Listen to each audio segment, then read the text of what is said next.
but in God's time, right? And so believe me, there was no one who put more into the 2020 election, more blood, sweat, and tears, more of just every part of our soul than those of us in the Trump family. And that defeat, if we can call it that, because let's be honest, 81 million people were not so inspired by a guy who campaigned out of his basement that they came out to vote for him in the most historic way possible. Donald Trump won in 2020. Yeah. But we all know that already. But I believe that what has happened in our country in the past 3.5 years, almost in a way needed to happen to wake people up, right? Not this crowd, because I know y'all were always awake from the beginning, but think about the people who have seen what happens when you vote not based on truth, not based on facts, but based on emotion, based on what the mainstream media tells you, right? We are in a very, very bad place as a country and as the world right now. But because of what has happened, I believe this will be a landslide election for Donald Trump. And we got a whole group of people who never would have been able to vote for Donald Trump who are now going to be able to vote for him, right? Yeah. So one of my favorite things to learn about, always my favorite subject in school, was history. And I believe that if we do not learn from history, we are of course doomed to repeat it. Right? And you look around the country, and some of you may have experienced this personally, the history that is being taught to our students today, to our next generation of Americans, sometimes is not the real history, right? Right. In fact, you know, if you go in textbooks across this country right now, these are real textbooks in real classrooms across America. There are textbooks out there that tell you that one of the reasons Donald Trump won the 2016 election was Russian collusion. Can you believe that? That's true. And it's very scary because this is the indoctrination of our next generation. And yesterday, some of you may have noticed, we celebrated the 80th anniversary of D-Day, right? Incredible. And I felt very moved to post something about the heroes of D-Day, because if you think about it, you hear about the greatest generation. Man, that was the greatest generation. That invasion in France, in Normandy, was 160,000 people strong. And your odds of survival, 1 in 4. But not a second did one of those men hesitate. They did it because they knew they had to. They did it because they had honor, they had pride in their country, and they knew what they were fighting for. They were fighting for freedom. Right?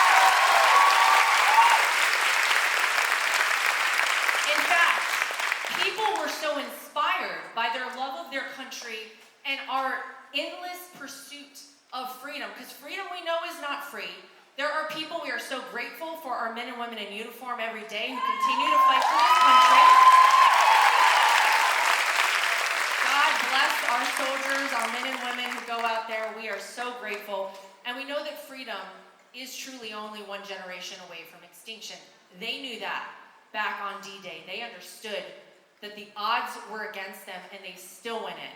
And you had people coming in to fight for this country and fight there in World War II in Europe who weren't even of age. Think about that. The youngest person, do you know how old the youngest person was who actually fought in World War II? These people lied to say they were of age, that they were old enough to go out and fight for this country. 12 years old. His name was Calvin Graham.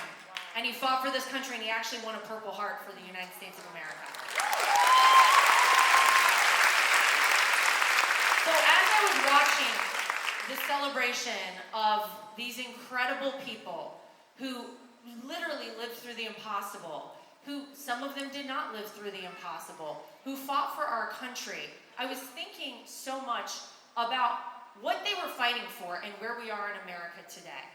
And I believe that we are at a place where we are truly going to be reliant on all of you in this room, right? Because it is not just something that happens by chance. We have to continue to fight for it. And we've seen the way they've chipped away at all of our freedoms. You look at what they have been doing to Donald J. Trump, right? Look at the way they have gone after the one man who stood to expose the swamp in Washington, D.C., who wasn't part of their game, who they are absolutely petrified will be back in the White House in Washington, D.C., and I will guarantee he'll be back there.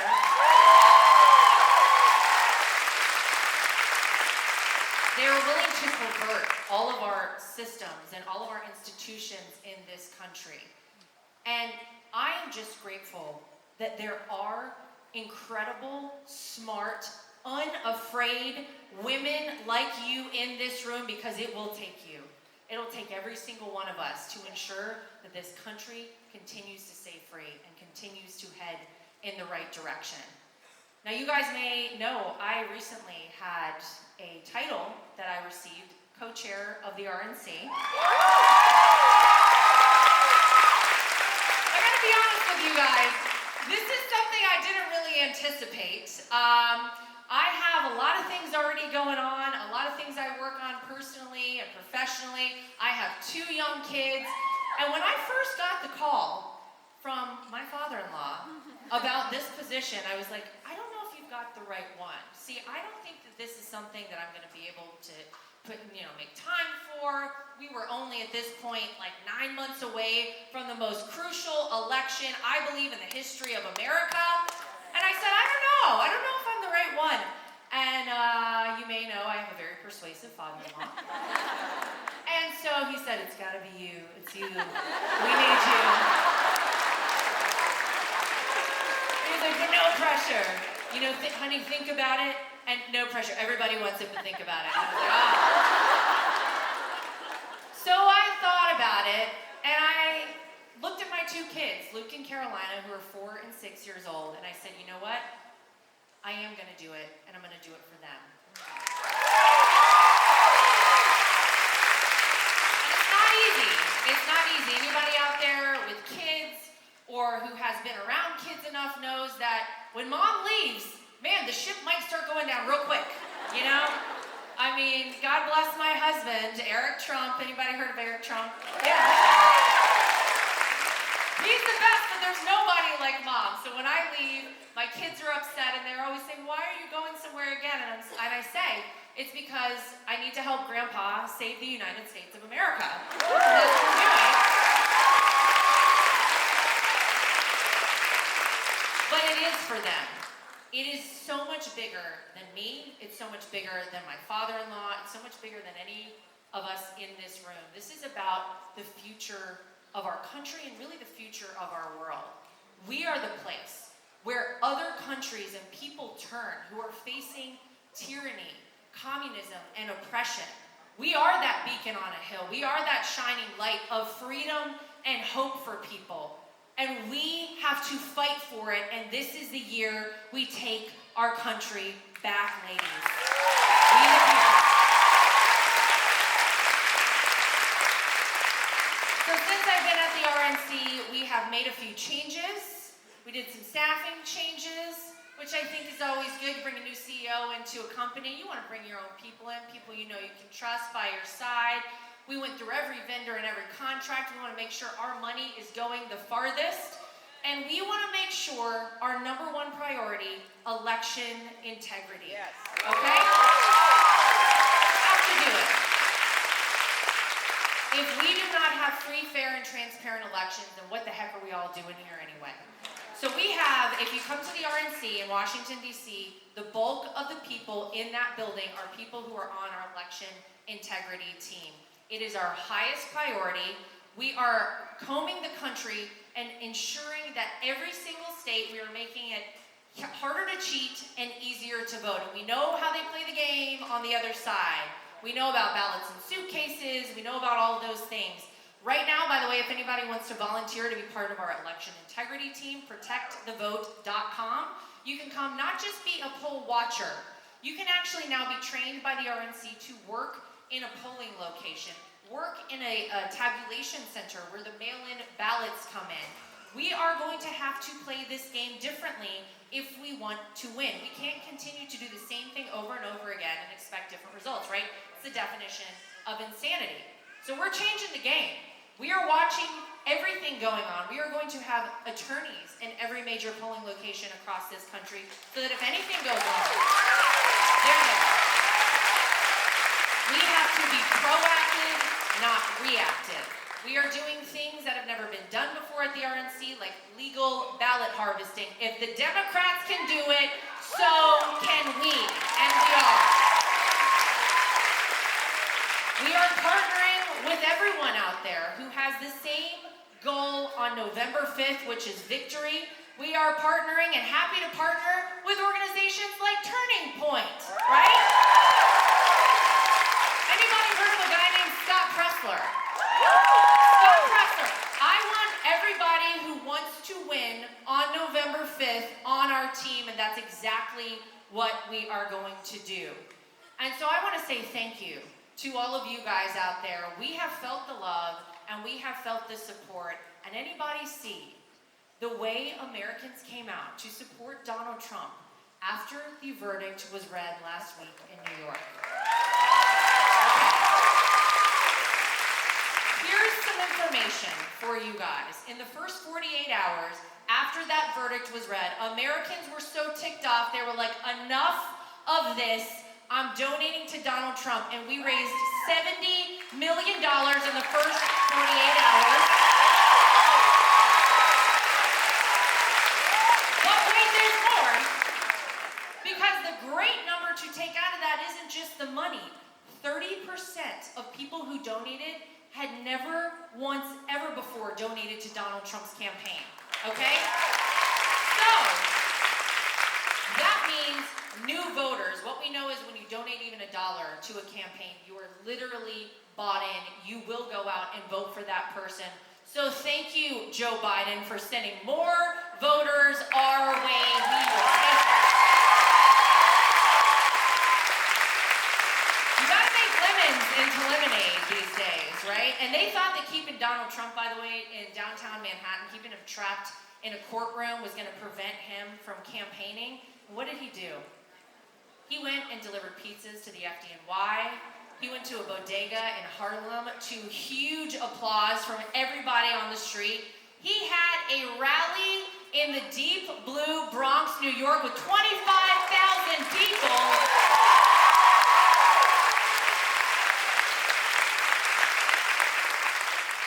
And he's gonna do more. He's not just going to the Bronx, he's gonna go to Philly, he's gonna go to Chicago, he's gonna go to Detroit, Atlanta, everywhere they think Donald Trump and Republicans will not show up, he's gonna go and he's gonna ask for people's votes. Because if you don't ask, you don't get.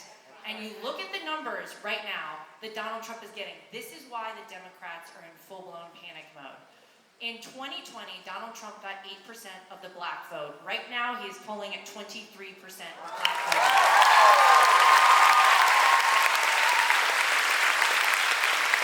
In a head-to-head matchup with Joe Biden, the Hispanic vote, Donald Trump beats Joe Biden 46-40 right now.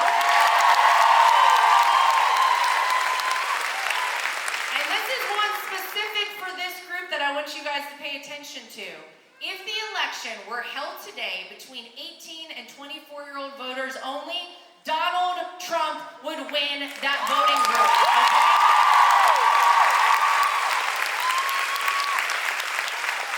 So this is what I mean when I came out and said sometimes things happen in God's time. Yes. Right? Because these are people, and one of my jobs at the RNC isn't just to win this election. We're going to expand the footprint and the tent of this party, okay? We have a great opportunity right now to do it. We are bringing in young voters. We are bringing in voting blocks that the Democrats have thought for eternity that they owned. You don't own anybody's vote for Joe Biden. I'm just going to be very clear about that. He told everybody in 2020, black voters, if you don't vote for him, you ain't black. Here's what I say. You in America get to choose for whoever you want to vote for. No one can tell you differently. We all get one vote. Joe Biden doesn't get to tell you. Nobody owns your vote. You can go vote for anybody. In this election, I guarantee you Donald Trump is going to sweep the votes of almost every group in this country. It's going to be amazing. So we're working hard, and we have 150 days to go. But here's what I want to ask of all of you. We cannot be passive in this election cycle. I do believe that this is the most important election of our lifetime. Let's be honest, we have barely survived 3.5 years of Joe Biden in the White House, and we cannot survive 4 more. By the way, does anybody actually think it's gonna still be Joe Biden? Do we still think so? I don't know. You know, we got a debate coming up. Anybody ready for that? This was one of my favorite things they tried to do recently. It's just so funny because they were like, we know what we'll do. We'll get Donald Trump. He says anytime, any place, anywhere, I'll be there. We'll say Joe Biden will, of course, debate you, but we'll put all of these restrictions on it. We'll make it very easy for Joe Biden. If you can say that, I mean, he's not going to have a teleprompter, so I don't know what this guy's going to do. They'll get him, I don't know what they give him, but a lot of Red Bull. We'll say that he'll debate, but there are going to be all these accommodations for Joe Biden, and that's what we'll say. And then Donald Trump will say, well, I won't do it. And of course they said, here's what we'll say. June 27th, CNN debate. Jake Tapper is going to moderate. Here's all the things Joe Biden needs. What do you say to that, Donald Trump? And he was like, I'll be there. Wow! I loved it. He doesn't care. He is unafraid because we all know when those two are on a stage, Donald Trump will literally mop the floor with Joe Biden. Get your popcorn. Get your popcorn out. That's about to be a show, ladies. I'm ready. So we're going to have a debate. I don't know why they said it early. Maybe to see if Joe Biden can survive, and if not, replace him with somebody. I don't know what's going to happen. It's a wild time to be alive. But here we are. And aren't you so excited that you are on the right side of history and you're going to vote for Donald Trump? Right now.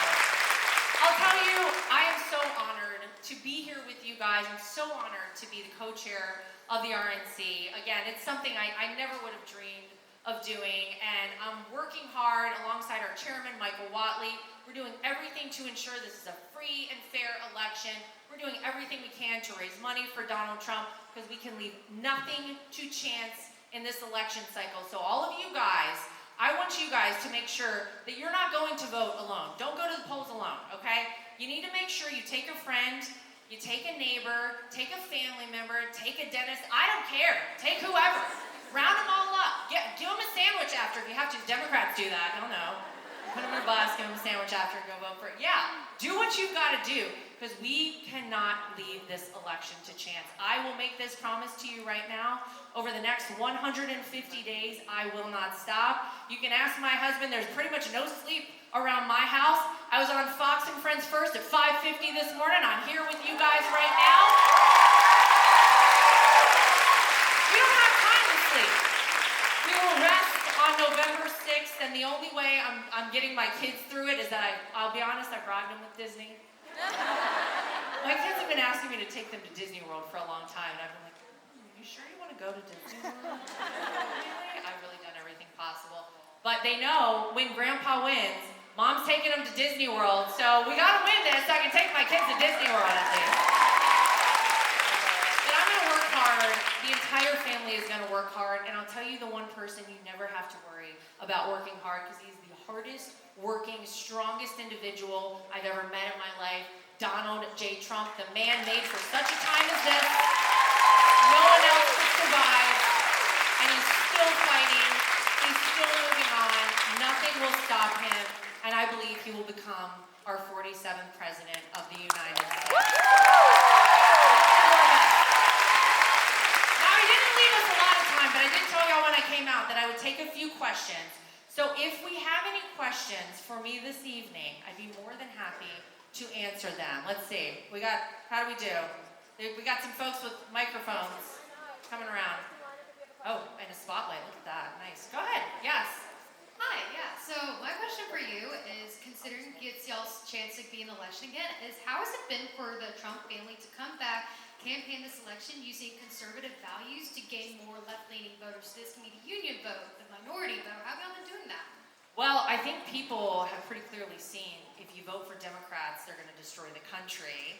So that's been helpful for us, but I love that you brought up the union vote. This is a funny thing. The unions have voted pretty much forever for Democrats. And if you look at where they are now, they're almost all the union members coming over to vote for Republicans right now. But it is because life is unsustainable. When you used to have $1.87 a gallon gas, and now the average is like $3.60 a gallon, when inflation is sky high, when people are having to make decisions about whether or not they fill up their gas tank or put food on the table for their kids, that makes life very hard, and it makes your decision for whom to vote very easy. So unfortunately, they've done a lot of the work for us by the way they have destroyed this country. But as I said, Donald Trump is not afraid to go ask for anybody's vote, and he will be asking for everyone's vote. He's going places where Republicans traditionally don't go. You know, the last time there was a rally in the Bronx by a Republican running for president, it was Ronald Reagan, and guess what happened after he was there? New York went red, okay? So we're trying to do that again. Within 7 points in New York. But we're going to continue reaching out and asking for people's votes. Thank you so much. Thank you. All right, to your left. Oh, over here, yes. Hi, Laura. Thank you so much for being here. So my question for you has to do with culture, and I think you get that a lot because your music's awesome, first of all. Oh, thank you. That's so sweet. Thank you. It's so much fun to see you do. So Love loves it too. Go ahead. Sorry. Yeah, but you mentioned earlier about how, one of the reasons you fight so hard has to do with your kids, and that really motivates you. And that's something for me too. I don't have kids, but I'd like to one day, and I don't want them growing up in America where our culture is so degenerate and full of leftist ideology. So what would you say to the conservative movement? What can we do to push a culture, especially with music, that reaches the youth with our kind of values? Well, I think overall, it starts at home with everything that you teach your kids and you instill in your kids. Like once your kids leave home at a certain point, then they're sort of out of your control, but you have to instill these values in them, I think, early on. And then that also comes down to our education in this country, right? Which Donald Trump has said, we've got to make a major change in our education in America right now. It's a disaster. And so instead of having students learning about things that are going to advance them in their future, they're learning about leftist ideology and they're being indoctrinated with all of these things. It is obviously very hard. We want to take that out of schools. No teacher should ever be teaching anything other than how to do math, how to read, how to do these things, and teaching the children the actual subjects. I shouldn't know where you stand politically if you're a teacher. I shouldn't know your religion. I shouldn't know any of it. Keep it at home. We don't need any of that. So I think we're going to go back to education. God, we have a minute left. We're running out. Yes. Hi, Lara Trump. My question is, how do you become a great public figure like you? Oh, well, I'd love to say they gave us all a course on it whenever they threw us in the fire in 2015 when my father-in-law came down the golden escalator. But you learn by doing. Literally, all of us in the Trump family, I'm not even joking, in 2016 they were like, you guys want to go out and do some interviews? And we were like, okay. Nobody prepared us. They were like, yeah, MSNBC would like to have you on. I was like, okay, that sounds nice. I didn't know what I was getting into. So you really just have to learn by doing it. You go out and, you know what? You fake it till you make it sometimes. And I'll be honest. I went out and I said, what am I going to talk to people about in 2016? What do I know about politics? And the truth is, at that time, I really didn't know a whole lot about politics, but I knew about the man who was my father-in-law who was running for president. So I started with what I knew, and I talked about him as a person, him as a father, him as a father-in-law, and then we all just expanded from there, and here we are today. So you just got to keep doing it. Fake it till you make it, babe. That's it. Thank you so much. Question. Hi, thank you for being here tonight. I really appreciated your speech. My question, this is something that I've been dealing with a lot at my school, and I'm just curious your view on it. How do we support Israel? Maybe this is kind of off topic, but I'm just so... Not off topic in this room. We have to support Israel, right? Well, listen, I think for all of us in here, we can all be very vocal with our support. I know that it's very hard out there in certain places. I know if you're at a university setting or even in high schools, I know that there are a lot of people who have been misinformed and somehow believe that in some crazy twist of their imagination we should be supporting terrorists. I think you make your values known very clearly. If you feel like you want to wear a Star of David, you wear a Star of David around your neck. You support Israel. And I'll tell you, no one supported Israel Israel more than who? Donald J. Trump, right? Best friend. They're our greatest Middle Eastern ally. It is a shame. It's such a shame what we have seen happen to them with this administration. Shame on Joe Biden for not supporting Israel more. I can guarantee you when Donald Trump's back in there, they will never have to worry about that again. And thank you for doing that. Thank